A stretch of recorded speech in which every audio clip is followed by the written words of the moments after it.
ये बताओ तुम्हारे और अजरा के दरमियान क्या हुआ था? बताने को अब कुछ नहीं है। जो तुमने देखा वही हुआ।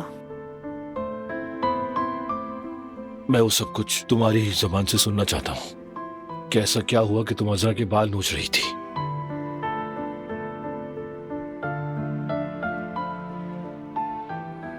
तुम्हारी पुरानी महबूबा के बारे में बता रही थी। उसकी जुल्फे कैसी थी और वो कैसी थी वगैरह। क्या मतलब? सुन लिया तुमने?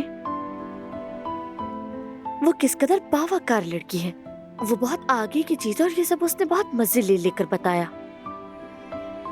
ये भी बताया कि तुम दोनों कितने खुश थे और ये भी कहा कि उस लड़की की वजह से मैं तुम्हारी लायक नहीं रही।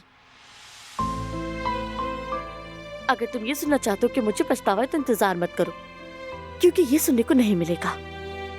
बल्कि मैंने कम ही किया। अगर उसने फिर से यही कहा तो उसका हाल यही होगा। वैसे भी तुम घंटों बाहर थे, कहाँ थे, क्या कर रहे थे, ये सब भी मुझे दुल्हन भाभी से मालूम हो रहा था।